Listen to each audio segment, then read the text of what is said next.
now, some of you are under a severe thunderstorm watch. We do want to get right to the latest on the weather tonight. We have team coverage with Chief Meteorologist Bill Steffen and Meteorologist Ellen Baca. Let's first go to Bill, tracking the line of storms as it moves through our region. Bill?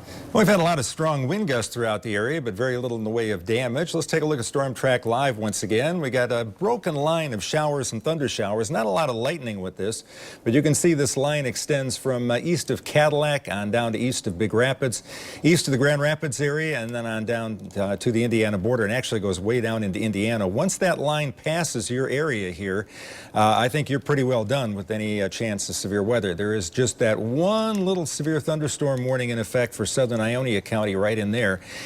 We had a report of a 45-mile-an-hour wind gust at Clarksville. This line is going to continue to move off to the east. It's past the Lansing area here by around 6:41.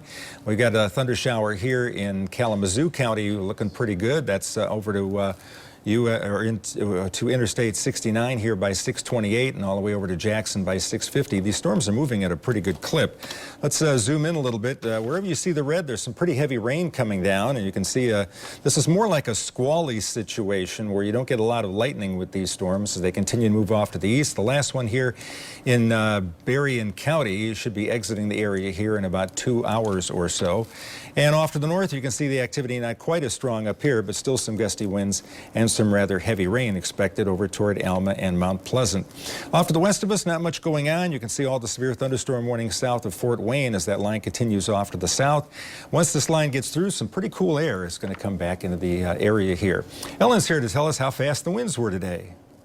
So one of the wind gusts that came in was in the 60-mile-per-hour range, and it was produced by this storm. This is the one that rolled into South Haven. It was the first one that was severe warned for both Allegan County and Van Buren County. Look at that gorgeous structure here. We've got those nice striations in the lowering. You can see the downdraft, the lighthouse. This cleared out the beach pretty quickly, and it also rushed out ahead of it with some pretty substantial wind gusts. So we're talking wind gusts in the 60-mile-per-hour range in some cases, and that was right at the South Haven beach that our Glurl station picked up. So 64-mile-per-hour wind gusts there. 3 miles before it hit shore, it produced a 52-mile-per-hour wind gust, and that was by our South Haven buoy. Looking at a few more of those wind gusts that have come in. Battle Creek in the 48-mile-per-hour range. That's a pretty good gust. And then Kalamazoo, this just now updated into the 50-mile-per-hour range. One of the reasons why, as Bill just mentioned, we had that line of storms pass through. Everyone and everywhere in pink, those are the spots that still have a chance of seeing technically a severe thunderstorm, just because we're still under that watch. But as Bill mentioned, once this line moves through, I think the potential drops. So this is until about 10 o'clock that we have that severe thunderstorm watch, but I would not be surprised if it expires early.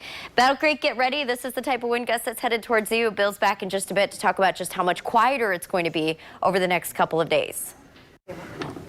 All right, thank you guys. Well, you can stay on top of the potential for severe weather by downloading our weather app, of course. You can also get the latest updates over on woodtv.com as well.